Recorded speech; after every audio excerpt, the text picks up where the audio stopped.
जी, अस्सलाम वालेकुम स्टूडेंट्स। आपका सब्जेक्ट है जी ई-कॉमर्स और इसमें आज जो टॉपिक हम पढ़ेंगे वो ई मार्केटिंग से मुतल्लिक है। जब आप ई-कॉमर्स की फील्ड में एंटर हो रहे हैं तो ई-कॉमर्स बेसिकली जैसे ऑनलाइन बाइंग एंड सेलिंग है, तो इसके लिए भी बहुत ज़रूरी होता है कि आप ई मार्केटिंग की करें या मार्केटिंग की वो सारी टेक्निक्स अप्लाई करें जो नॉर्मली हम मार्केटिंग के अंदर अप्लाई किया करते थे। इसके कंटेंट्स अगर आप देखें तो वही हैं जो जिसमें हम डिफाइन करेंगे मार्केटिंग को, इसकी इंपॉर्टेंस, एडवांटेजेस, डिसएडवांटेजेस और ये सारी चीज़ें लिखेंगे। और इसके अंदर भी जैसे मार्केटिंग का सब्जेक्ट आपने पढ़ा तो उसके अंदर वो सारी चीज़ें हम यहाँ पे डिस्कस करेंगे। तो ई मार्केटिंग का कॉन्सेप्ट भी वैसे ही है जैसे मार्केटिंग का सब्जेक्ट है और इसके अंदर वो सारी वही चीज़ें डिस्कस की गई हैं। E marketing basically is the process of considering marketing activities and achieving marketing objective through electronic medium. वही मार्केटिंग जो जनरली हम किया करते हैं अपनी प्रोडक्ट्स की, लेकिन अब अगर उसको इलेक्ट्रॉनिक फॉर्म में करना है तो इसे ई मार्केटिंग कहेंगे। ऑब्जेक्टिव इसके क्या होते हैं? ऑब्जेक्टिव यही है कि हम अपनी चीज़ें सेल कर सकें, अपने कस्टमर्स को सर्व कर सकें, अपने कस्टमर्स तक कम्युनिकेट कर सकें, स्पीक कर सकें, अपना इंटरनेट के ज़रिए कॉस्ट सेव कर सकें और इंटरनेट के ज़रिए ब्रांड बिल्ड कर सकें। तो ये 5 की ऑब्जेक्टिव्स होते हैं।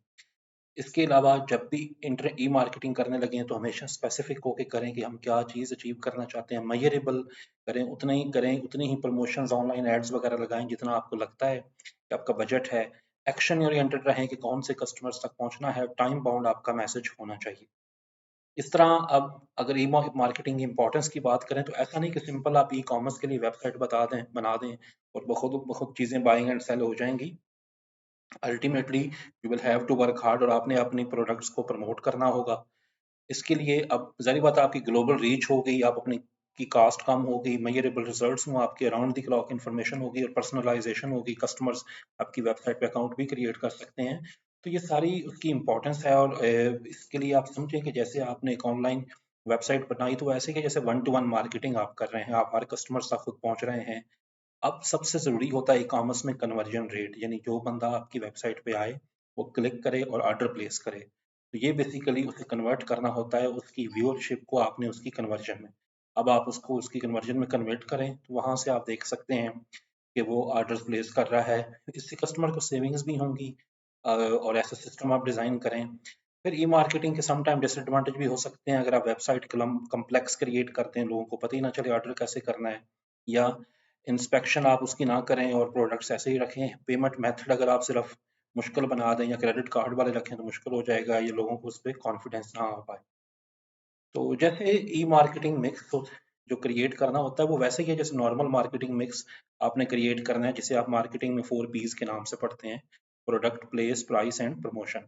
तो प्रोडक्ट से मुराद वही प्रोडक्ट है जो आपकी वेबसाइट पर डिस्प्ले होंगी और सामने लिखी होंगी कि ये आपकी प्रोडक्ट है। बेसिकली आप ये जो आपका मीडियम है, जो इसको ऑनलाइन वे में आप चीज़ें अपनी बेच रहे हैं, ये आपका मीडियम ही आपकी प्रोडक्ट है, यानी आपकी वेबसाइट ही आपकी प्रोडक्ट है जिसके अंदर आप फर्दर अपनी सारी प्रोडक्ट्स को लिखेंगे। उसमें फिर आप लिखेंगे कि कोर प्रोडक्ट्स आपकी क्या है, एक्चुअल क्या है, और फिर कस्टमर तक अगमेंटेड प्रोडक्ट क्या पहुंचेगी, फाइनल एक्सपीरियंस उसका क्या पहुंचेगा। मसलन आप अपनी 10 प्रोडक्ट्स की लिस्ट दें, प्राइस बताएं, साथ ये बताएं कि ऑनलाइन ऑर्डर कैसे प्लेस करना है और अगर बल्क ऑर्डर हो तो कितनी डिस्काउंट अवेलेबल है, और उसमें फिर आगे ऑप्शंस होंगे कि पेमेंट कैसे करनी है। सेकेंडली, प्राइस का मैकेनिज्म आप डिसाइड कर सकते हैं। जब आप प्राइस की बात कर रहे हैं तो हर प्रोडक्ट की ज़ाहिर बात है एक प्राइस होती है, उसकी फिर आपने प्राइस डिफरेंट ऑप्शंस में लिखनी है। आप लिख सकते हैं कि अगर फ़र्ज़ करें किसी त्योहार के मौके पे आप डिस्काउंट लगा सकते हैं या बंडलिंग कर सकते हैं या क्वांटिटी एक्सीड कर सकते हैं या डिस्काउंट पैकेजेस लगा सकते हैं। तो इसी तरह की प्राइस की स्ट्रेटजीज जो नॉर्मल आप कर सकते हैं वो इधर भी आप कर सकते हैं। आप प्राइसिंग करते हुए ये चीज़ का ख्याल रखें कि प्राइस प्रिसाइज होनी चाहिए, प्रिसीजन उसमें होनी चाहिए, मिस्टेक्स वगैरह ना हो, अडेप्टेबिलिटी हो। जैसे जैसे डिमांड कम या ज़्यादा हो रही है उसके मुताबिक आप उसको एडजस्ट कर सकें, और सेगमेंटेशन हो जो हाई वैल्यू कस्टमर्स हैं और लो वैल्यू कस्टमर्स हैं उनके हिसाब से।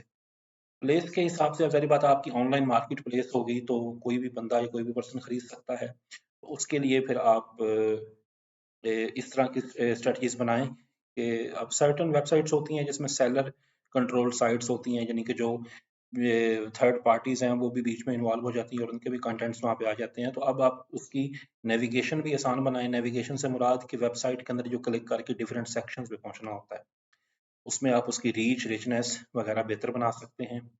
और अफिलिएशन।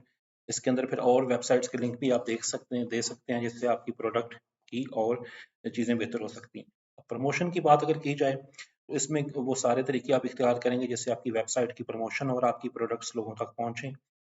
उसमें आप डिफरेंट वेज का सहारा ले सकते हैं, सोशल मीडिया का ले सकते हैं या अदर मीडिया का, या ऐप वगैरह डेवलप कर सकते हैं, या दूसरी कंपनीज की वेबसाइट पे अपने लिंक प्लेस कर सकते हैं। तो इसके डिफरेंट मेथड्स हो सकते हैं।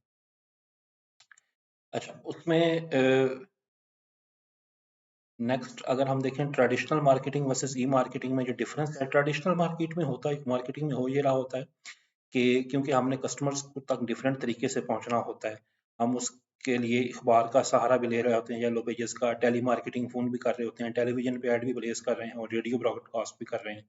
यहाँ पे अब वेबसाइट हमारी डेवलप है और इस वेबसाइट की हमने तशहीर करनी है, इसकी एडवर्टाइजमेंट करनी है, क्योंकि लोग एक दफ़ा हमारी वेबसाइट पे आ गए तो फिर वो ऑर्डर्स प्लेस कर सकेंगे। अच्छा, अब इसमें ट्रेडिशनल मार्केटिंग और नॉर्मल मार्केटिंग का जो डिफरेंस है, प्रोडक्ट प्रमोशन, ई कॉमर्स में हम अपने प्रोडक्ट्स को सारा सामने रख के और उनकी रिचनेस और कंटेंट्स बढ़ा के प्रमोट कर रहे होते हैं और हमारी कॉस्ट इसमें सेव होती है, कस्टमर सर्विस हमारी इसमें बेहतर होती है, क्योंकि हम साथ व्हाट्सएप लिंक्स दे देते हैं, फेसबुक पेजेस के लिंक होते हैं या ईमेल लिंक होते हैं और हमारा ब्रांड इमेज या प्रोडक्ट्स बेहतर तरीके से कस्टमर्स तक पहुंचती हैं। हम उसको कस्टमाइज कर सकते हैं, कस्टमर जितनी चीज़ का ऑर्डर प्लेस करना चाहे उतना कर सकता है। ऑर्डर मेकिंग जो प्रोसेस है उसको आसान बना सकते हैं और बीच में हमें किसी मिडल मैन की या होलसेलर डीलर की जरूरत नहीं होती। ई कॉमर्स का मार्केट में इम्पैक्ट अभी तक क्या आया है, वो बहुत अच्छा आया है। बहुत डिफरेंट ब्रांड्स ने वेबसाइट क्रिएट की, उसके जरिए प्रोडक्ट्स ऑनलाइन रखी और वो अपनी प्रोडक्ट्स पे लोगों तक पहुंचाते हैं और लोग ऑनलाइन ऑर्डर करते हैं और उससे कस्टमर्स को एक तो किसी भी वक्त वो शॉपिंग कर सकते हैं, बहुत सी चॉइसेस मिल गई हैं, डिलीवरी क्विक हो गई है और कस्टमर्स आपके प्रोडक्ट्स के साथ बेहतर इंटरेक्ट कर सकते हैं और आपकी सारी प्रोडक्ट्स को व्यू कर सकते हैं, कंपेयर कर सकते हैं और सम टाइम उन्हें डिस्काउंट्स भी अवेलेबल होती हैं। ई कॉमर्स के साथ ही लिंक होता है ई बैंकिंग का, क्योंकि ज़ाहिर बात है जब आपने वेबसाइट बनाई और लोग उस पे आ रहे हैं तो आप पेमेंट मेथड्स भी आपने स्पेसिफाई करने हैं। तो नॉर्मली क्रेडिट कार्ड्स के या आप अपने नंबर्स वगैरह दे देते हैं जिससे लोग फिर आपको राब्ता आपके साथ कर सकते हैं। आगे सारे ये डिफरेंट पेमेंट मैकेनिज्म डिस्कस किए गए थे, डेबिट कार्ड, क्रेडिट कार्ड और ये सारे जो मेथड्स हैं।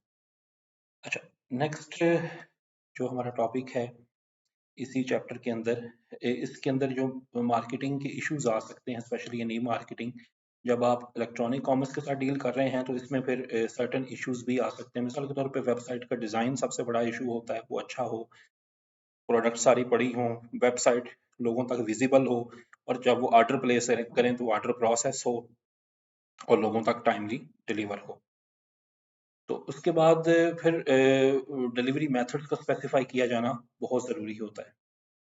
इसके अलावा फिर बाकी चीज़ें हैं, जैसे आप बैनर वहाँ पे लगा सकते हैं, एडवर्टाइजमेंट कर सकते हैं, आप डिफरेंट पॉपअप्स बना सकते हैं, वहाँ पे साथ आईडीज क्रिएट कर सकते हैं, कस्टमर्स के अकाउंट क्रिएट करने का उन्हें कह सकते हैं और अदर न्यूज़ फीड भी आप उसमें ऐड कर सकते हैं। सो ई मार्केटिंग के अंदर बहुत सी ऑप्शंस होती हैं। एक वर्ड है सर्च इंजन ऑप्टिमाइजेशन, ये एक बड़ा यूज़ किया जाता है जब भी आप अपनी वेबसाइट बनाएं तो SEO अपना लिखवाना होता है, और क्योंकि आप गूगल के साथ या किसी के साथ अपनी वेबसाइट लिंक कर रहे होते हैं तो वो ये ऐसे कीवर्ड्स होते हैं कि जब लोग गूगल पे लिखें तो वो सामने आपकी वेबसाइट के लिंक आना शुरू हो जाते हैं।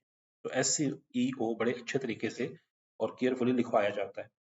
ऑनलाइन एडवर्टाइजिंग के एडवांटेजेस आपको समझ आ रहे हैं, एक्सटेंसिव कवरेज होती है, पूरी दुनिया तक इन्फॉर्मेशन जा रही है, लार्ज कैपेसिटी ऑफ इन्फॉर्मेशन आप डिस्प्ले कर सकते हैं, मसलन प्रोडक्ट की लिस्ट, प्रोडक्ट की प्राइसिंग और वो सारी चीज़ें।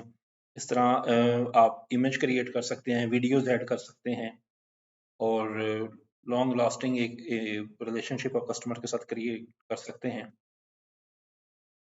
अच्छा, इंटरनेट मार्केटिंग के जो ट्रेंड्स हुए उसमें सबसे बड़ा ट्रेंड मोबाइल का है जी, क्योंकि लोग आजकल लैपटॉप्स और डेस्कटॉप कंप्यूटर्स के बजाय मोबाइल्स पे शिफ्ट हो रहे हैं। तो मोबाइल पे आने की वजह से मोबाइल पे आपकी वेबसाइट एक्सेस हो या ऐप बनी हो तो ज़्यादा बेहतर है, और ट्रांसपेरेंसी जितनी इस रिलेशनशिप में होगी, यानी आप लोगों के साथ फेयरली डील करें, ओपनली अपने प्रोडक्ट्स की प्राइस बताएं, डिलीवरी मेथड्स बताएं ताकि उनके साथ एंगेज करना आसान हो।